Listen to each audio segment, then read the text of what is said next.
What was the purpose of that?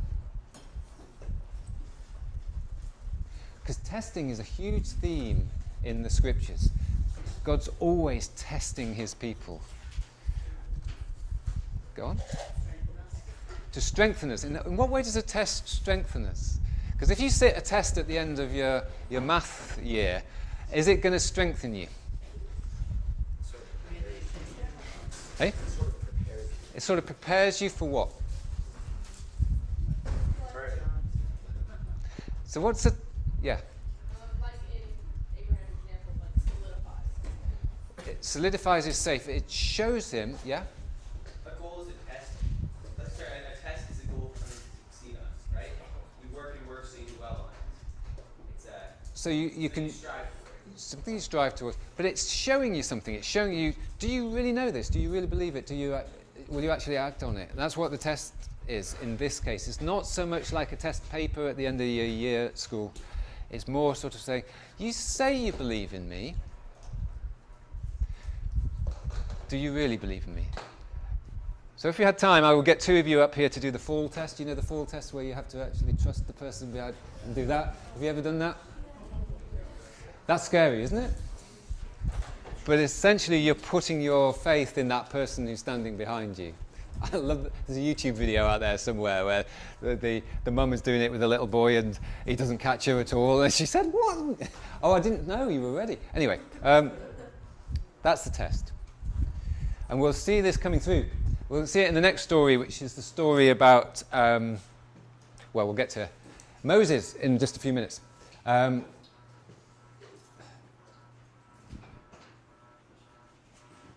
Okay.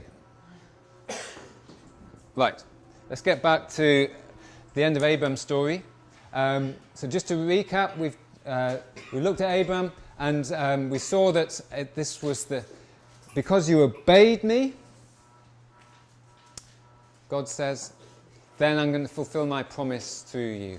So what we see here is, now this is really, really important. Abram's son was about to die for Abram's sins, for his father's sins. But God provided another way for Abram's sins to be forgiven. Genesis 22:14 says, the mountain of Yahweh is only used elsewhere in the Old Testament to refer to the mountain of Zion, the Temple Mount in Jerusalem. So what you've got at the end of this story, Genesis 14 is about Melchizedek. It's all about the blessings that's poured out. God said, I will bless you. And in Eden, Eden's a place of blessing. But in Genesis 22, you've got the problem of sin, and God pays for that sin. So, in Genesis 14 and 22, you've got both the blessings of Eden and the covering for our sins shown in the story. So to experience the blessings of Eden, we've got to surrender our own plans, our own definition of bad and good, as a sacrifice of our will to God's will. So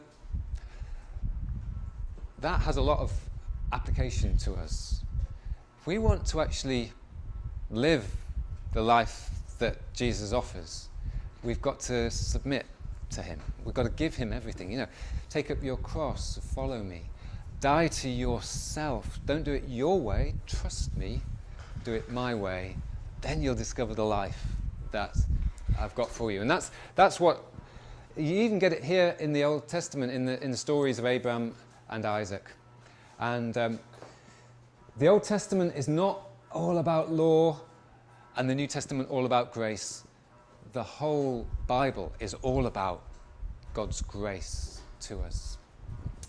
So let's just have a quick look at the end of the book of Genesis. So Abram, you've got here. They try to fulfill the promise through Hagar. They have Ishmael. That doesn't go well. Sarah has the promised child, Isaac. Isaac marries Rebekah.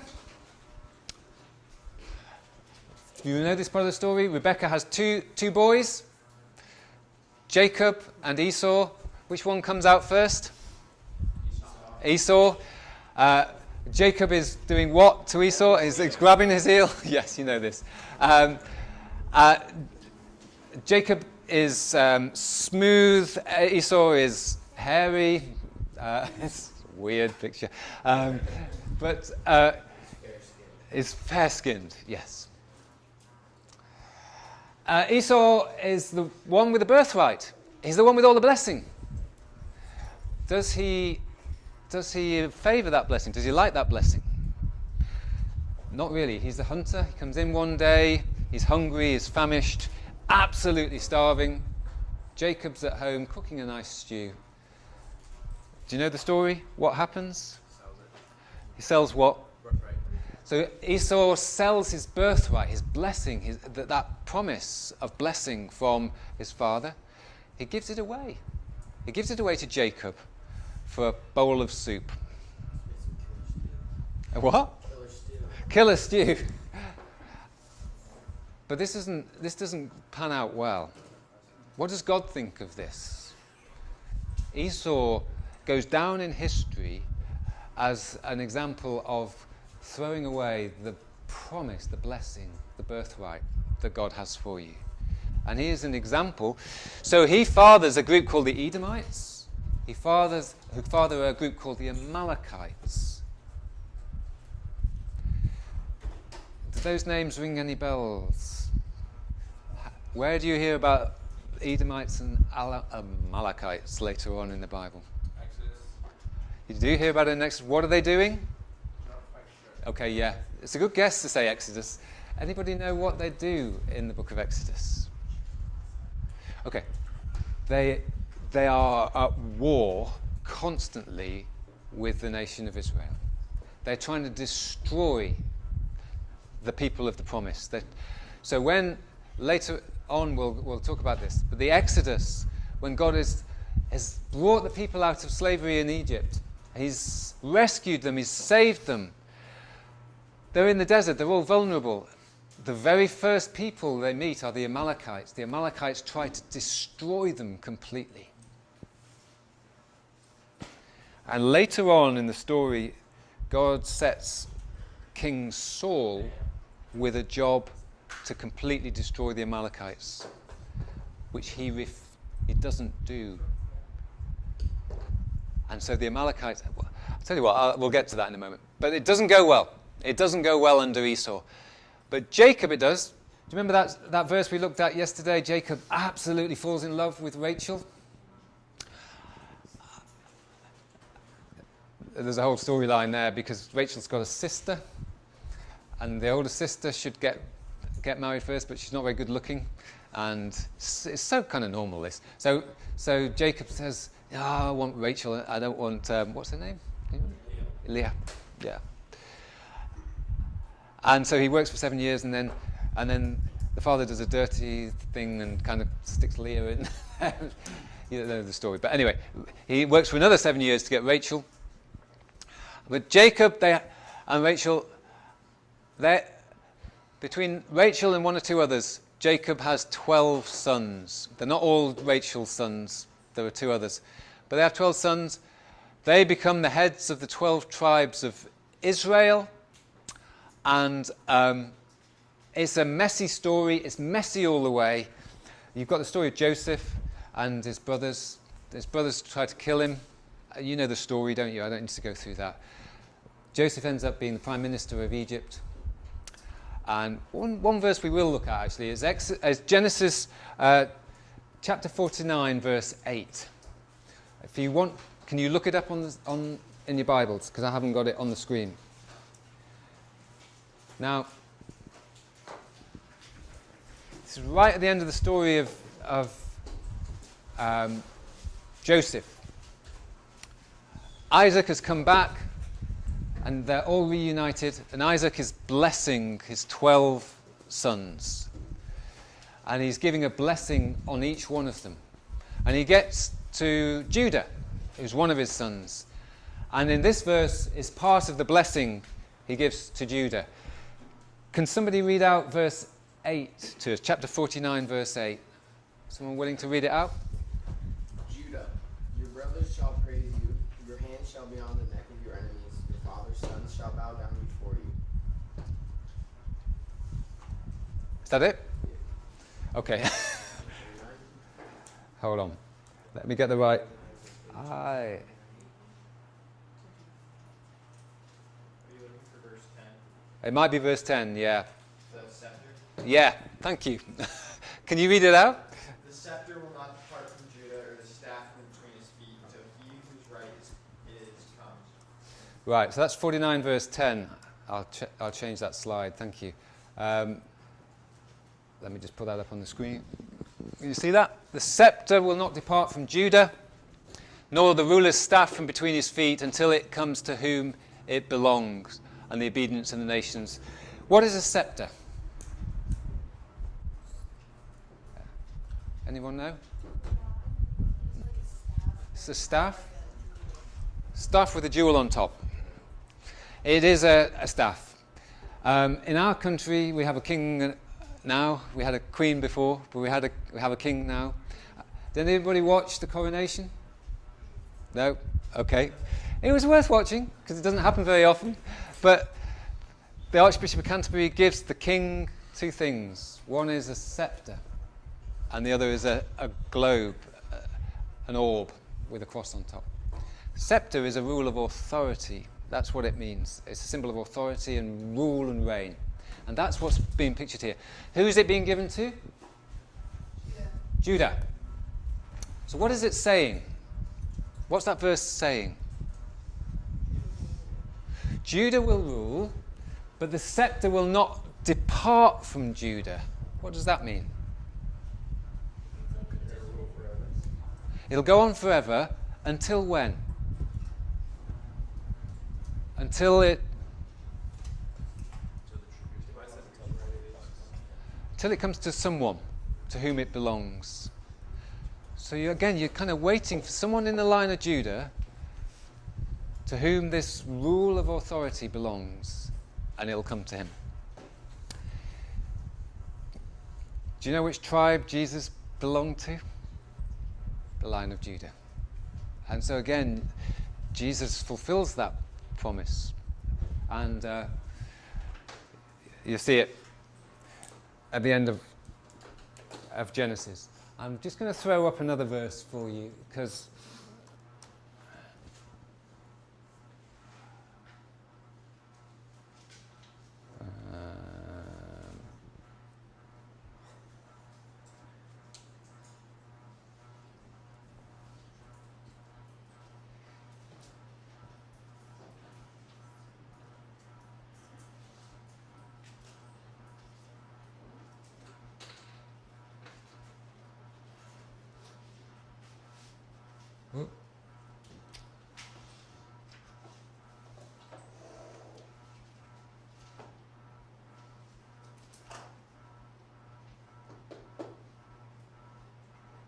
right. Joseph's brothers are afraid that he will exact revenge on him. But if you look at verse 19, Joseph, through the whole story of his life, his life has been tested all the way. In verse 19, he says to his brothers, "Don't be afraid. Am I in the place of God?" He says, "You intended to harm me, but God intended it for good, to accomplish what is now being done, the saving of many lives." So when Joseph looks back on his life, he says, to his brothers, "You did intend to harm me. You tried to kill me to start with, but then you just sold me into slavery. And yet God, through the whole thing, was bringing good out of it." And that's what Joseph sees at the end of his life. And it's such an important principle, that in spite of the wrong that we do, in spite of the evil that humans do, God's plan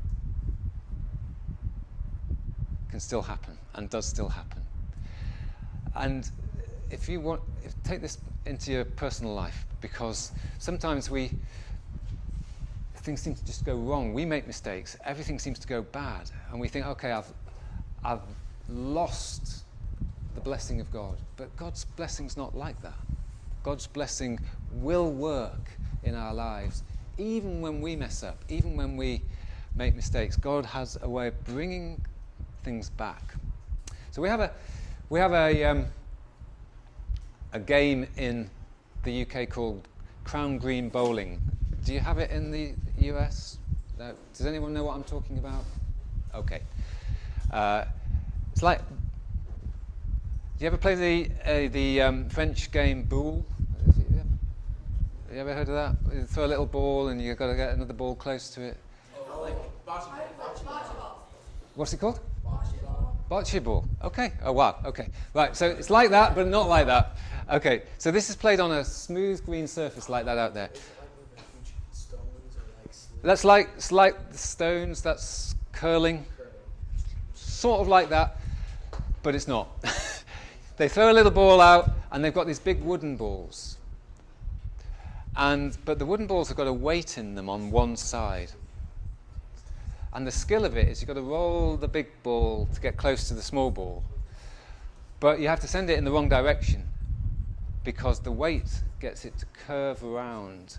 And the skill is, can you get it going in the wrong direction to come round to the small ball in the end? I think that's a brilliant picture of what God does all the time. It looks like it's all going in the wrong direction. But in God's perfect plan, it comes back to rest exactly where God intended it to. So that's what's being pictured there. You intended it for harm, but God intended it for good. Okay. So after the end of Genesis, which actually ends on a high point, it looks like things are going really well.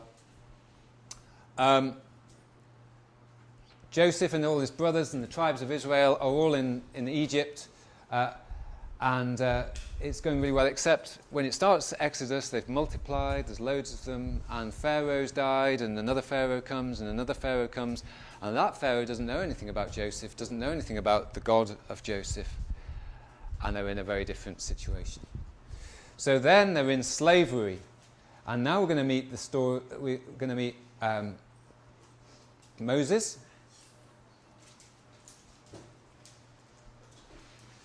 You know the story, I'm not going to go through it in depth, but you know that Pharaoh is trying to wipe out God's people by, how does he do it? Genocide. In what way? Killing all the baby boys, throwing them into the river. It's pretty grim. So Moses' mum does what? She hides him in what? Pharaoh's basket. Except in the Hebrew, do you know what that is? It's in the footnotes of your Bibles. The word for basket is actually the word ark. Yeah. The word that we got translated as basket is actually the same word that in Genesis 6 is the ark. So God puts Moses in an ark. Isn't that amazing? Just like in Noah's ark, God rescues his people, Moses is rescued in an ark. It's coated with tar and pitch, just like Noah's ark. So God rescues Moses. Now you're going to do some work. You've got 10 minutes to do this because there's quite a lot to think through. God calls Moses later on at the burning bush. That's what you're going to look at. He calls him to do a job. So you're going to read Exodus 3, 10 to 14, and then Exodus 4, 1 to 18. And I want you to have a go at answering those 4 questions, because God is calling Moses to do a job. You need to find out what that job is. I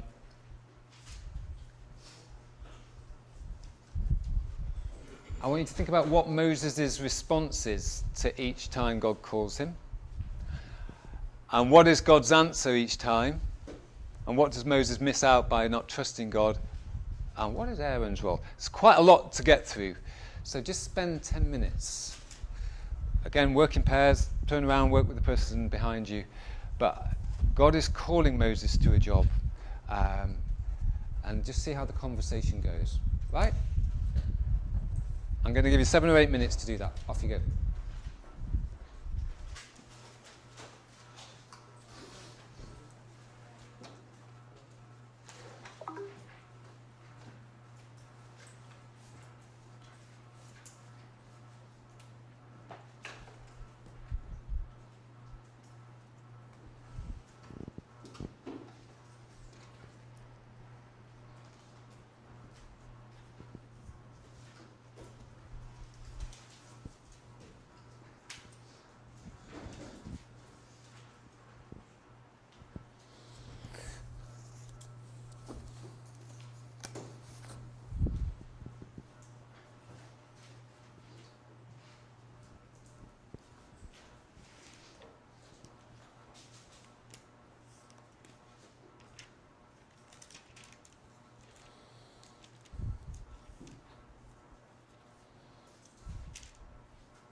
makes sense.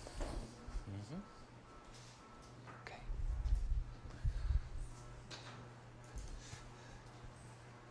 Okay.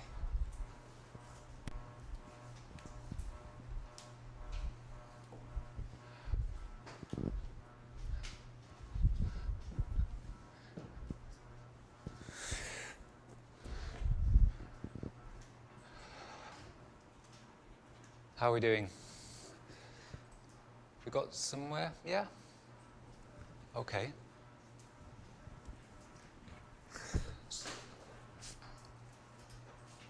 Let's just see how we've got on.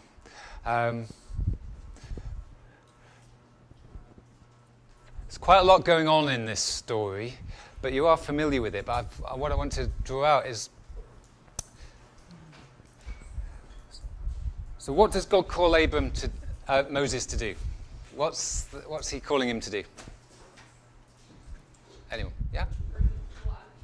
So bring my people out of Egypt. Yeah. So that's the basic plan. So he's got to go and confront Pharaoh. What does Moses think about this? What's his reply?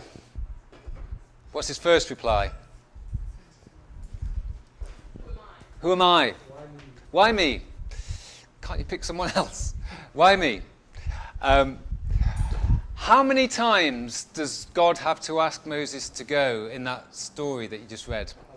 A lot. There's actually a specific amount. Does anyone know how many times? 5 times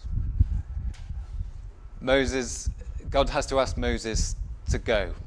And he comes up with an objection every single time. So when God, the first one, God says, bring my people out of Egypt. Verse 12, Moses says, who am I? And God says, I'll be with you. So then Moses says in verse 13, suppose I go to the Israelites and say to them, the God of your fathers has sent me to you, and they ask me, okay, what's your name? What's his name? So he's objecting again. What does God say to him? I am. That incredible statement, I am, has sent you. And that's, if you think about that, how else can God describe himself? It's the most incredible statement ever. And then we know it's the most incredible statement ever, but how else could God describe himself? What is God saying? Tell me what God is saying when he says, I am. What does that mean? He's everything. He's everything, but how has that come through in I am? What sort of things does it mean? Not I was, not I'm going to be, I am. Yeah? No, it's not I will be though, is it? It's just I am. It's a statement that says I am everything, but there wasn't a time when I wasn't, isn't going to be a time when I'm not going to be. I'm existence. How do you describe that? You can't. I am. That's what God's saying in that statement. It's an incredible statement. So that sounds as though that should be enough, doesn't it? What does Moses say in chapter 4, verse 1? They won't believe me. So even though God said, look, I am has sent you, oh no, they're not going to believe me. So what does God give him in answer to that? A staff, a rod, so some miracles, some signs, some wonders. Is that enough to convince Moses to go? What does he say in verse 10 of chapter 4? He's a bad public speaker. Yeah, I've never been very good at speaking in public, Lord. And what does God say to that? Sorry? No, that's not what he says first. That's what he does in the next bit. But what does he say first? Who has made man's mouth? Who's given you a mouth in the first place? Yeah. You might not be a very good speaker, but who gave you the mouth to speak? And his final comment in chapter 13, what does he say? Just send anybody else. So, you go for me, Moses. but what about this? But what about this? But what about this? But what about this? Just send someone else. So it's not a good conversation with God, is it? Yeah, now, this is important. Verse 14 of chapter 4, then the Lord's anger burned against Moses. I've got to tell you, this is the first time you hear about God's anger in the Bible. It's the first time you hear God is angry. And it's here in the conversation with Moses. This might be an obvious question, but why was God angry? Because he's basically not trusting him, is he? He's arguing with him. God, I'm not going to do this. I can't do it. I've never been good. And yeah. It's kind of remarkable how much this actually sounds like a conversation between a father and a son. Well, like a father asking a son to go and do something, the son's coming up with excuses all the time. Yeah. Yeah. We know this sort of conversation.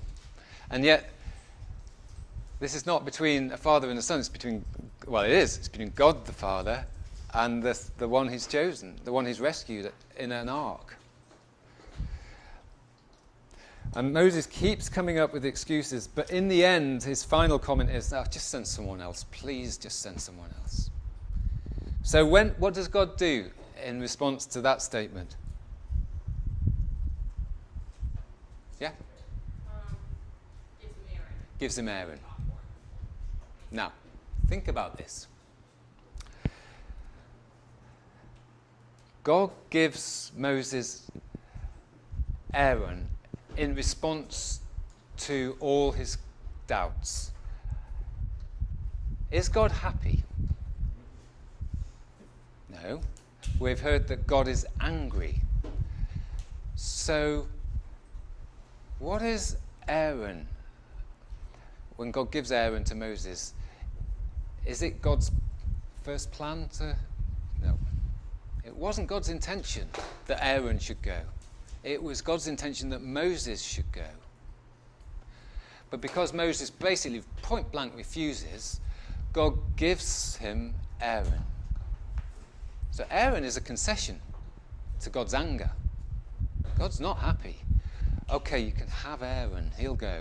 But I actually wanted you to go, is what you're getting through this story. So what is Moses missing out on? What does Aaron have to do? What is Aaron's role? He's the mouthpiece to speak God's word to Pharaoh. So what is Moses missing out on by not doing it? Being the mouth of God. Being a prophet. Being a representative. Being a priest. God is calling Moses to be a priest and a prophet, to speak on his behalf to Pharaoh. And because he refuses time after time after time after time, God gives him Aaron, and Aaron becomes the mouthpiece. So, can you see the parallel between the way Abraham behaved when God says, I'll do this for you, and now the way Moses is behaving when God says, I want you to do this for me? He doesn't trust him. Abraham didn't trust God. They try to do it their way. Moses doesn't trust God, so God has to give him Aaron. It's the same pattern, yeah. Just something I noticed. It also says in verse 12, talking to Moses, now then go, and I will be with your mouth and teach you what you are to say. So we also missed out on God teaching him. Yeah, so God teaching him. But if you look, yes, thank you so much. This is so important. Look at the answer that God gives him every time for the first four objections. What does God say? I'll be with you. What more do you need? I'll be with you. That's all he says. Don't worry, I'll be with you. I'll be with you. I'll be with you. And that's all the reassurance that God wants to give Moses, that's all he should need is, yeah, I'll be with you. Don't worry that you're not a very good public speaker. I'll be with you. Don't worry that it's Pharaoh, a bit like the President of the United States, and you're going to tell him to let a load of people go. I'll be with you. And so that's all there in the text. It's so it's so important to pick up these songs and to actually notice them, because they're really, really essential parts of the story. So well spotted. So God sends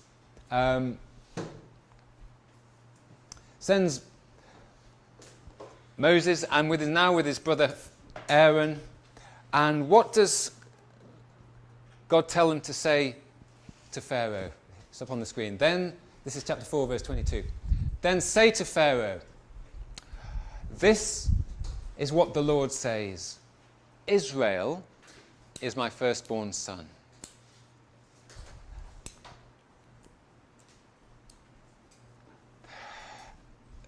What's striking? What's sort of striking about that phrase? Israel is my firstborn son. What is God saying? And then he says, let my son go.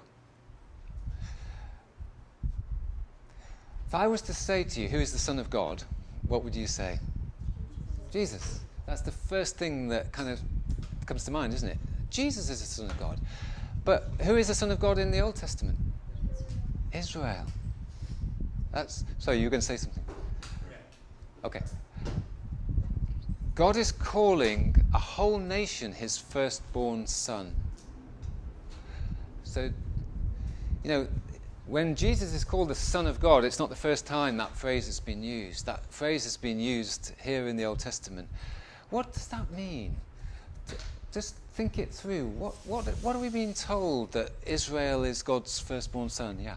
Maybe it's saying like Israel will make way to allow for his firstborn son to come and redeem.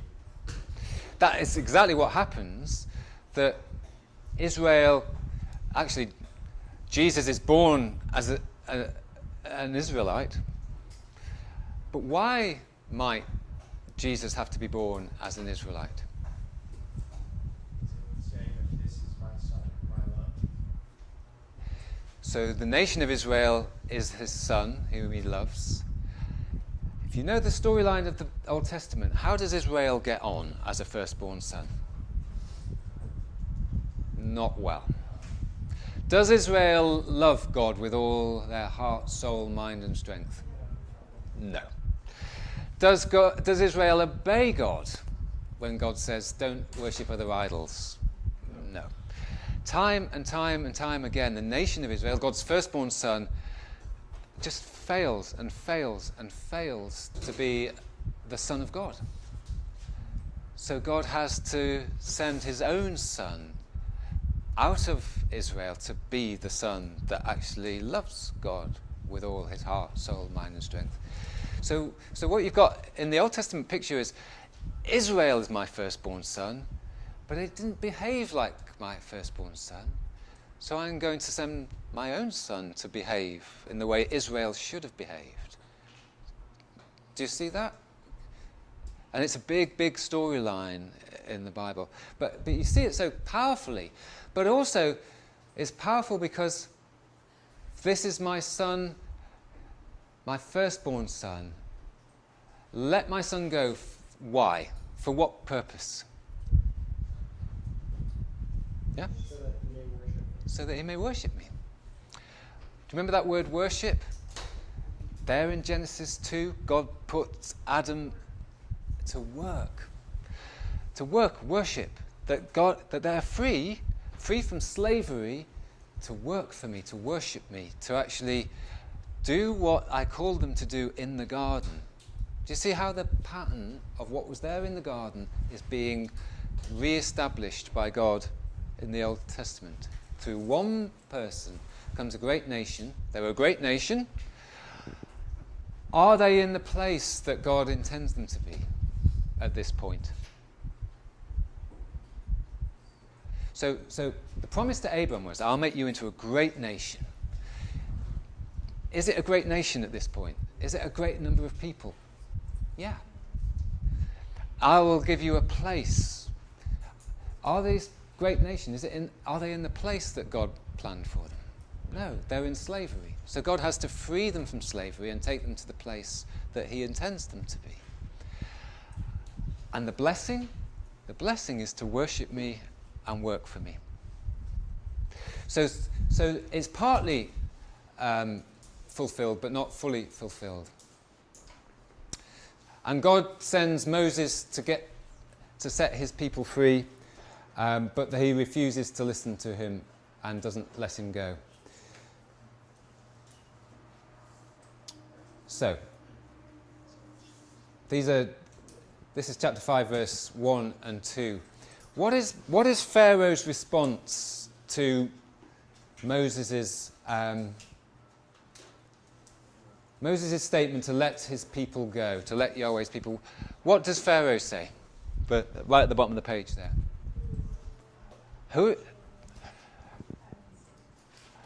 Who is the Lord that I should obey him? And what comes out now is God saying to Pharaoh, let my people go. And Pharaoh says, who are you? Who are you to ask me to do this? Who is the Lord that I should do this? What happens next in the story? Do you know? What does God do to show who he is? The 10 plagues. God is showing in each of the 10 plagues who he is. Okay. Let's go through the 10 plagues. Let's see if you know them without... I'm gonna count them off. Right. Let's start at the beginning. Which is the first of the 10 plagues? The river of blood. Frogs. There's frogs. Locusts. Boils. Cattle. Sun goes dark. That's 6. There's hailstones. The firstborn dies. That's the last one, of course. That's the big one. We've got 2 more that we haven't got. We've talked about darkness, flies, and there's another little insecty one. There's gnats. There's gnats and flies, which in my mind are similar things, but actually, yeah. So those are the 10 plagues. What's the 9th plague? Not the angel of death. That's the 10th plague. The 10th plague is the angel of death. It was darkness.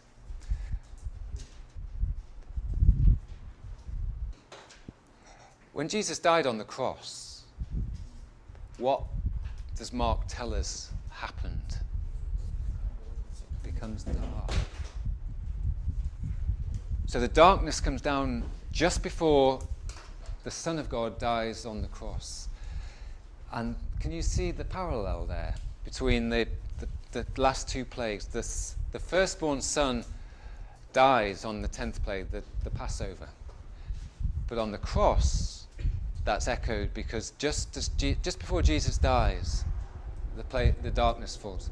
Yep. Just like counting them, do you count Aaron's staff turning into a snake as one of them? That's not one of the plagues, no. But that's one of the ways that God demonstrates who he is. So before you get to the plagues, they try out what God tells them to do, to throw the staff on the floor and it turns into a snake. But that doesn't convince Pharaoh either. In fact, every single one of the plagues doesn't convince Pharaoh until the final one. And of course, the final one is the death of the firstborn. How does God protect the people of Israel from the death of the firstborn? The blood on the doorposts. From what? The lamb. Of course, you know this story, so you know this really well.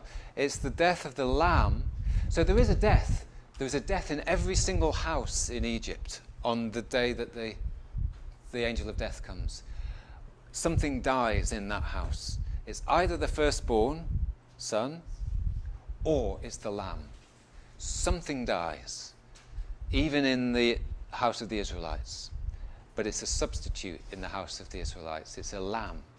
And it's the blood over the doorposts, of course, that protects the household from that. And all of that is kind of pointing forwards to what Jesus does.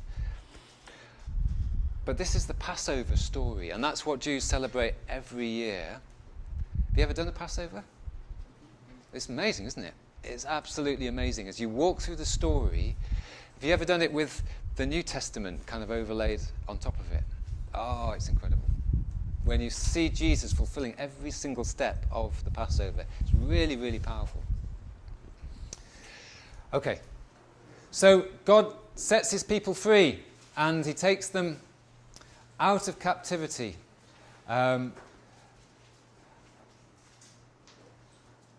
Each one of the plagues is a judgment against one of the gods of Egypt. Every single plague, every single judgment is about one of the gods of Egypt. So God is showing who he is with each plague. He's showing, because Pharaoh's asked, who is this Yahweh that I should obey him? Well, God shows him who he is. He's greater than every single god in the Egyptian world. And if you look at Exodus chapter 12, verse 12, it's a reference on there, but just look it up. Exodus chapter 12, verse 12. When God's angel of death comes, who is it coming on? What's God judging in Exodus 12:12? Read it and tell me.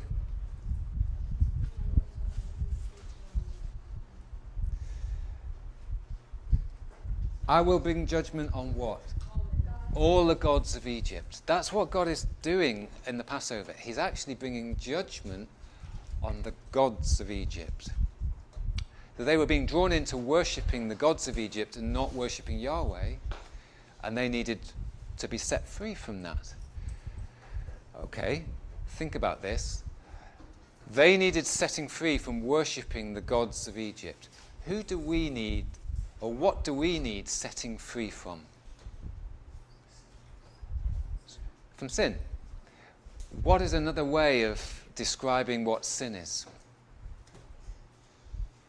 Yeah? It is something that separates us from the Lord. How does it work itself out in our lives? It is what separates us, but what is it that we're doing when we sin?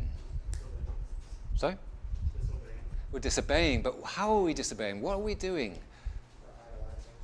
We're idolizing something else. We are putting something else in the place of God. That's what sin is. It is putting something else in God's place. It's worshipping something else rather than worshipping the true God. It's an idol, or it's a god, whatever you want to call it. Give me some examples of idols that we worship. Money, but it's not money in itself. It's not the idol, is it? What are we worshipping? Sorry, the power that money gives us. So money makes us feel powerful. What else can money do for us that we worship? It brings us comfort. We can buy things that we enjoy. What else can money do for us that is an idol? Obsession? Yeah. What is it that we're worshipping, though? It's an idol. It's something that we've put in the place of God that we're worshipping instead of... We're worshipping ourselves, but... We do let it dictate what we do, but why? What is it that we want from it? Security is one. We've talked about security. Power or pleasure. There's something else that we get from money. When you've got lots of money, what do you do with it? Yeah, but what gives us that happiness? Material stuff.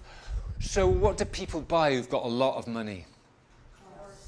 Cars, houses. Why? Why do they buy them? It's comfort, yeah, but why else? Status. Oh, I say status, you say status. And what is status? It's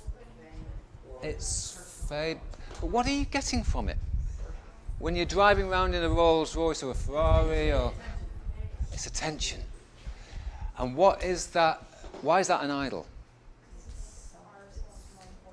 Well, it's making ourselves more important, but where are we getting that importance from? Other people.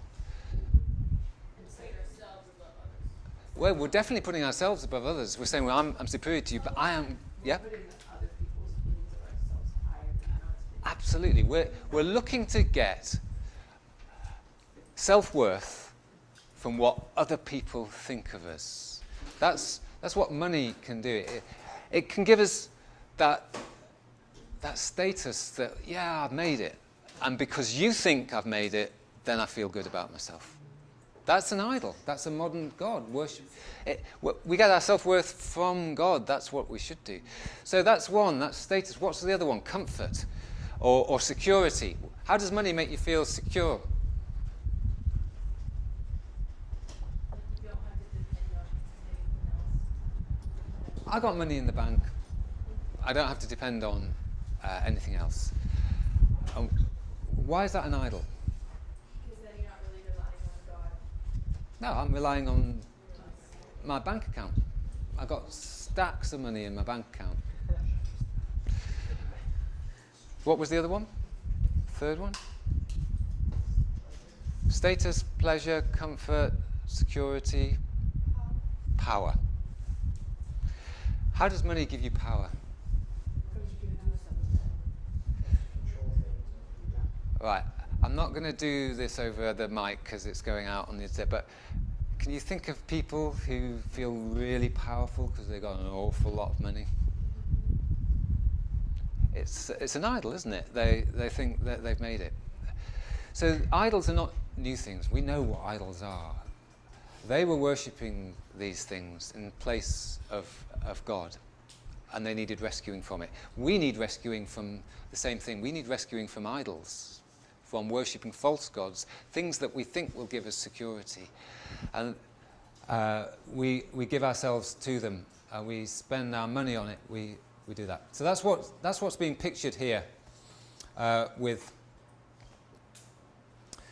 the Exodus. Now, we've gone over. Sorry. We'll have to pick this up this afternoon. But what happens next is God takes them up a mountain, and we're going to do that this afternoon. So thanks for listening, guys, and great. I'll see you in, you've got 5 minutes before Dane comes in and does the next session with you, I think. Okay. Thanks, guys.